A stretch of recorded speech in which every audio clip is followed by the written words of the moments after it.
your survival depends on the other person's body really being connected to the pain that you feel. Um, and that kind of co-regulation and communication between a caregiver and a child, it is vital not only to safety and survival, but it's extremely vital to psychological development and to one's sense of self and how we walk through the world, trusting or not trusting that relationships are there for us to use when we need them. So that's where I start. Beautiful. Mm. I think that as humans, we are born prematurely. Right. We need that connection in order to survive. Right. Unlike other animals that, just That's right. hop and skip right out of the womb, we're born in this fetal state. We're very vulnerable. And Hmm. for at least a year, but really for many, many years, Hmm. we are dependent on our attachment figures. Yeah. And I think that sometimes in, maybe it's evolutionary psychology, we like to kind of look at the animal kingdom, Hmm. and monogamy isn't, Hmm. a popular strategy for most mammals. So Mm. monogamy isn't for us either. A lot of these kinds of Hmm. explanations. And I think that what makes us uniquely human, the fact that we're born prematurely, and that really comes out of the fact that, we're more developed cognitively. Hmm. We're aware of our existence. We're aware of ourselves. We're aware that we're going to die Hmm. one day. We're aware of the future.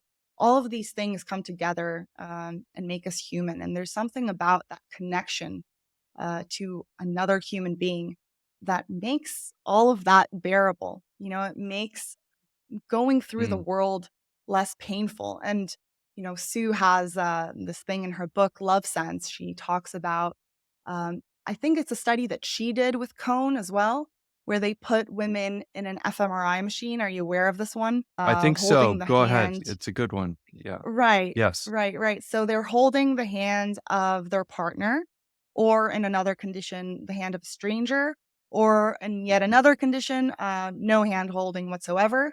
And they're given this electric shock. And before the shock comes, there's like the signal, this, signal that becomes associated with a threat. Mhm. And what they Mhm. showed is that the activation in the part of the brain that processes pain Mhm. is reduced when the woman is holding the hand of her partner, especially if the relationship is secure. Yeah. So, what that says to me is that, being in a very loving, secure attachment relationship means Mm. that the world is a less painful place to you. Yeah, literally. What do you think Literally. about that? Right. Yeah, exactly. Yeah. Yeah. I mean, I feel like we could do it would be a great service to the world to do a whole podcast on the research because um For it, sure. it's not it's not complicated. I mean, it's just it's pretty straightforward findings like that. That um the regulatory effect of the presence and the felt connection of somebody that you are, um, I mean, we say bonded with. I think functionally it's dependent on, and that's a kind of a Mhm. scary word in our culture, like that's Right. somehow bad. But yeah, that's what we mean by bonded. We mean kind of successfully depending on somebody to alleviate and regulate stress. That's it. That's it.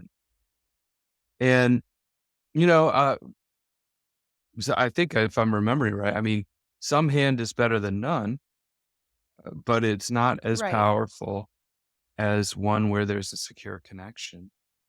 Um, yeah, I think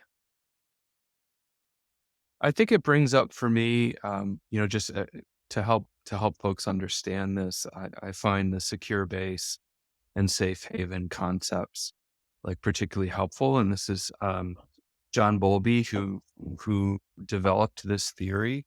Um, he was a psychoanalyst. I mean, you probably know the story, but he was an analyst in I think London, and um, the ethos of the time was very Freudian, and so it was thought that children were kind of closed systems that were just dealing with drives internally, and that essentially you weren't allowed as a parent to go into the hospital with your kid when in the 40s and 50s in Great Britain, and so you would drop your sick child at the door with a stranger, and Bowlby witnessed this, and he saw children going through these patterns of protest and then shutting down and dissociation. They're in a room together and nobody's playing. Everybody's just like kind of zoned out. And he's kind of like, the emperor has no clothes. This doesn't make sense. Like, this is not good. And he was rejected. I mean, he had to deal with quite a bit of pushback. Um, but what he started realizing is like, no, there's something here. There's something about the parent relationship that is like pretty vital to the experience these kids are having. I mean, it seems so frustratingly obvious, but it wasn't. And for a lot of human history, it wasn't. And there we could go into maybe why that is. He came up with this idea of like kids need to feel like when there's danger that there's an attachment figure with it in proximity. And this issue of proximity is like really important. So are they available to me? Are they going to respond to me? And this is Sue Johnson. Are they emotionally engaged? ARE, available, responsive, engaged. And and if they are, I can return. I can be soothed. Also, are they close enough that I can? They're a secure base. They're a base that I can launch from and go out, knowing that they're there if I need them. Um, and then while this is being kind of integrated through the 60s, 70s, 80s into our thinking culturally about raising children, even now we're still kind of trying to get our heads around it. Um, we're starting to look at adult attachment and partnerships, and how do these dynamics play out in our bonded relationships as adults? And it turns out it's basically about the same. That the attachment system is still functioning, and we're still using it um, quite a bit. Uh, and I don't think our unbonded single friends at different developmental stages um, have like unfulfilled lives because they're not with somebody. And so we have to be careful about that. But um, the idea with the theory is optimally, if we can have that relational component to our regulation, that we can achieve more fully. But that can be controversial. You could say, um, well, if somebody can find a way to feel safe and supported, it doesn't have to be in a bonded relationship. And I think the evidence suggests that's pretty true. That lots of people reach potential and productivity without being securely attached. But they probably are getting a lot of regulation in order to do that kind of that work that's contributive and innovative and creative. I think there is a certain space that we have to be able to occupy mentally. Um, I think the easiest way to do it uh, is to be in a community where help is accessible. Anyway, I'm diverting a Right. little bit, but your comment about Yeah, no, monogamy, this is great. your comment about monogamy, Sparked it off. yeah, is a really it's an interesting one in the attachment EFT community. Um, and this, I think there's been progression on this, but I remember Sue saying this was probably a decade ago, like, if she's really pushed, she still believes monogamy is optimal. And I tend not to get too committal in these things because I think as a clinician, it doesn't really serve me or my clients. Um, the sort of case by case experience is what matters. Um, but there are benefits.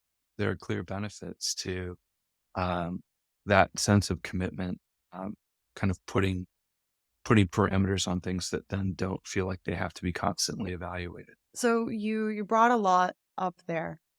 First of all, what you said about dependence, that we often think of dependence as a dirty word. you know, Right. we're Right. independence is the highest good, and we think that the moment that we are relying on someone else, that means that we are weak. We think Yeah. that health is Mhm. being completely independent and self-sufficient, and that's the narrative. As you said, with single people, with our single friends, I'm sure they're fulfilled and they're living their lives to the fullest. There is an element, though, that when you don't have that secure base, you don't have that safe haven, Mhm. you don't have that very basic sense of security that there's someone out there who's Yeah. got your back, Yeah. that preoccupies you. That loneliness, Ah, um, yeah. can be Mhm. can be difficult, I think, and I wouldn't say that if you're not in a monogamous relationship that you're, necessarily sad. But I do Right. think that if you look at a whole human life, Mhm. our 20s and our 30s, are Mhm. not our entire lives, and there's long chapters, where having someone who's committed to you is, I think, definitely an ideal. And I think also and I understand that, as a therapist, you want to keep an open mind with Mhm. all of your clients, because people are going to come to you with all sorts of shades and shapes Mhm. of life and Mhm. circumstances. Um, and definitely not to be quick to judge that what the solution is. But I do think of all of this work and attachment really showing how, um, monogamy, just being with someone who truly knows you, um, that there's a sense of fulfillment and growth there that isn't easily attainable otherwise. Sue does talk about this, that if we don't have that safe haven, that secure base, that person who's got our back, in a place, and a person Mhm. that we can call home, that sense of security is missing. And a lot of Mhm. times that can really keep us preoccupied on things like safety and security, Mhm. and even, that can be Mhm. redirected to sense of self, and we feel like we're lacking in Mhm. self-esteem, but it's just because we don't have that person, um, loving us back, someone who's looking at us and is loving what they see. And I think that sense of real security in Yeah. who you are, being worthy of love, and in a monogamous relationship, Mhm. at its best, I think it can Mhm. give that Mhm. to you.